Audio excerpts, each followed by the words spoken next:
नमस्कार मित्रमैत्रिणींनो, तुम्हाला आवडेल अशा गोष्टीवर मी आज बोलणार आहे. आपल्याला माहिती आहे की रवीची रास आहे सिंह आणि चंद्राची रास आहे कर्क. हे दोन्ही ग्रह एकेकाच राशीचं स्वामित्व दाखवतात, कारण रवी हा निसर्गतः आत्मा आहे आणि चंद्र हा मन आहे. पण त्या व्यतिरिक्त उरलेले जे 5 ग्रह आहेत, म्हणजे मंगळ, बुध, गुरु, शुक्र आणि शनी, हे 5ही ग्रहांना 2-2 राशी आहेत. मग ह्या 2 राशी यांच्यामध्ये साम्य आणि फरक काय असेल?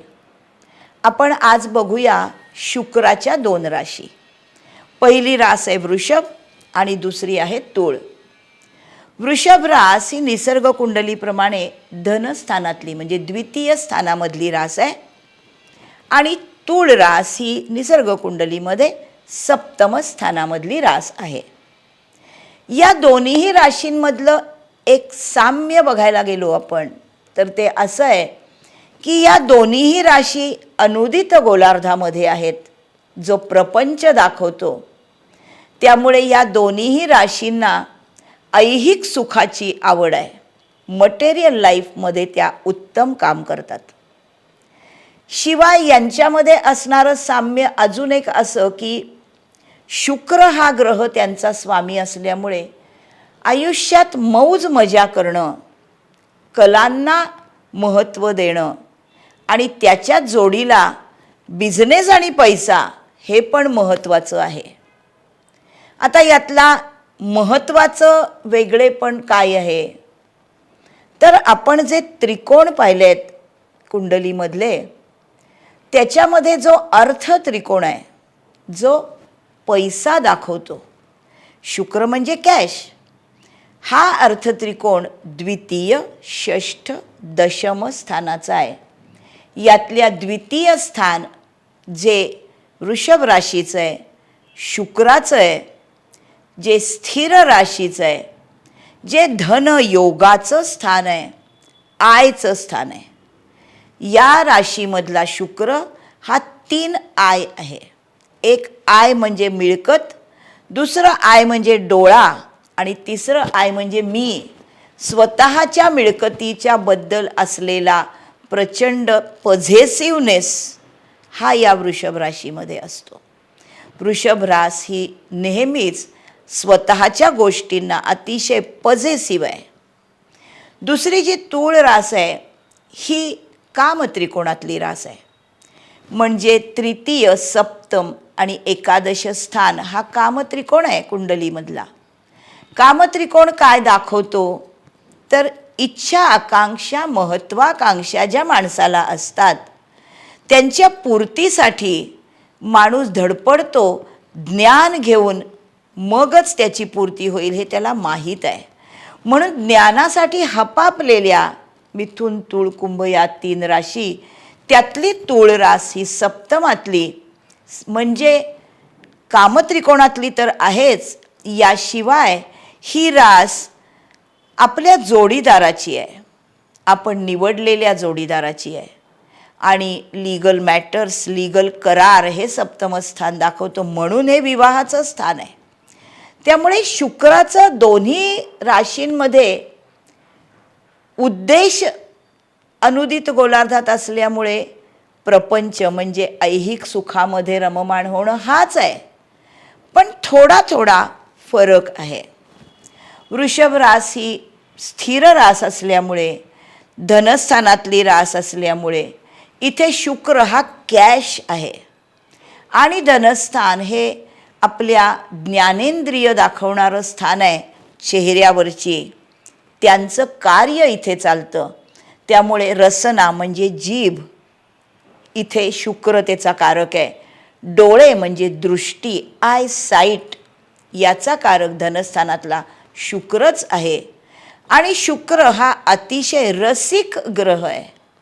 सगळ्या ऐहिक सुखांना अतिशय महत्त्व देणारा आहे आणि त्याच जोडीला स्वतःचा पैसा, माझी कौटुंबिक ॲसेट, मी स्वतः मिळवलेला पैसा आणि माझी बचत या सगळ्याला निरतिशय महत्त्व असतं. शिवाय कौटुंबिक प्रॉपर्टी पण इथे हा शुक्र दाखवतो आणि या शुक्राला कॅशच्या जोडीला रसना म्हणजे खाण्याची आवड असल्यामुळे आणि हा जलकारक ग्रह असल्यामुळे पेयाची पण याला आवड आहे. त्यामुळे आपल्या घरामधल्या लोकांना काय खायला आवडतं हे या धनस्थानातल्या ग्रहांवरनं दिसतं. सहजपणे तुम्हाला माणसाच्या खाण्याच्या पिण्याच्या आवडी समजू शकतात. त्याच्याचबरोबर या स्थानामध्ये असलेला शुक्र हा अतिशय उत्तम प्रकारे पाककला निपुण असू शकतो. हा शुक्र अर्थत्रिकोणामधला आहे. हा जर षष्ठेश किंवा दशमेश इथे असेल तर हॉटेल इंडस्ट्री असू शकते. हा अर्थत्रिकोणातलाच स्वामी आहे द्वितीय स्थानाचा, जे शुक्राचंच स्थान आहे वृषभ राशीचं. त्यामुळे अर्थत्रिकोणात हा शुक्र वेगवेगळे बिझनेस करतो, कारण हे पैसा मिळवण्याचं त्रिकोण आहे. यानंतर आपण जो सप्तमातला तुळेचा शुक्र बघणार, हा सप्तम स्थान म्हणजे मी सोडून सगळा समाज, हे समाजाचं स्थान आहे. आणि हे भागीदार जोडीदार यांचं पण स्थान आहे. लीगल करार इथे बघतो आणि हे शुक्राच्या राशीचं तूळ राशीचं असल्यामुळे शुक्र हा बिझनेसमन आहे. हे बिझनेस एंटरप्रेन्युअरशिपचं स्थान आहे. आणि इथला शुक्र हा चांगला वकील आहे. त्याच्यामुळे चांगला लॉमध्ये काम करणारा माणूस, वकिली करणारा माणूस, चांगला बिझनेस करणारा माणूस असा असतो. हा धनेश शुक्र दशमामध्ये असेल किंवा सप्तमेश शुक्र दशमामध्ये असेल तर हा खाण्याचा व्यवसाय, फुलांचा व्यवसाय, सुगंधाचा व्यवसाय, पांढऱ्या वस्तूंच्या लक्झरीज गोष्टींचा व्यवसाय आणि कपड्यांचा गारमेंट्सचा व्यवसाय करतो. हा चांगला वकिली करू शकतो आणि हा एंटरटेनर आहे. त्याच्यामुळे धनस्थानामधल्या वृषभ राशीचा स्वामी शुक्र हा समजा मेष लग्नाची कुंडली आहे आणि तो पंचमामध्ये आहे, तर हा पंचमामध्ये त्याचा एंटरटेनमेंट हा स्वभाव फार उत्तम दाखवतो. शुक्र कुठेही असेल तर त्याच्यामध्ये वृषभ आणि तूळ दोन्ही राशींचं साम्य दिसतं. आपण पाहिल्या दोन वेगळ्या त्रिकोणातल्या या दोन राशी आहेत. पण जेव्हा नुसता शुक्र एका स्थानामध्ये येतो तेव्हा तो त्या कुंडलीमध्ये कुठल्याही वृषभ रास आणि तूळ रास ज्या स्थानामध्ये गेली त्याचा भावेश म्हणून आलेला असतो. पण तो जर स्वतःच्या कारक स्थानामध्ये आला तर त्याच्या दोन्ही राशींचं साम्य दिसतं. ते असं पंचमात आलेला शुक्र हा भिन्नलिंगी आकर्षण, सप्तमात जोडीदाराचा कारक म्हणून इथे पंचमामध्ये हा प्रणय दाखवतो. आणि पंचमस्थान हे पण धनयोगाचंही स्थान आहे. द्वितीय स्थान हेही धनयोगाचं स्थान आहे आणि शुक्र हा कॅशचा कारक आहे. म्हणून इथे पंचमामध्ये हा बिझनेसमध्ये पैसा मिळवतो. हा कसला बिझनेस करू शकतो तर हा उत्तम ॲक्टर असू शकतो, कारण पंचमस्थान हे एंटरटेनमेंटचं स्थान आहे. म्हणजे एकच ग्रह दोन राशींचा जेव्हा स्वामी असतो, दोन वेगळ्या त्रिकोणांचा स्वामी असतो, तेव्हा त्याच्यामध्ये दोन्हीही राशींचं साम्य येऊन तो ज्या स्थानात जातो त्याचे परिणाम एकत्रितपणे देत असतो. मुद्दाम शुक्र पंचमातून अशासाठी घेतला की आपल्या जिव्हाळ्याचा ग्रह आहे शुक्र. हा प्रणयाचा कारक आहे, प्रेमदेवता आहे व्हीनस. म्हणून आपल्याला पंचमातल्या शुक्राचे कसे परिणाम मिळतील हे पटकन समजलं.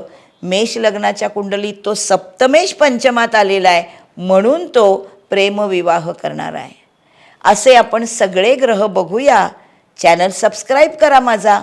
आपण पुढच्या एपिसोडमध्ये बघूया की बुधाच्या दोन राशी या काय दाखवतात, साम्य आणि फरक. तोपर्यंत बाय बाय.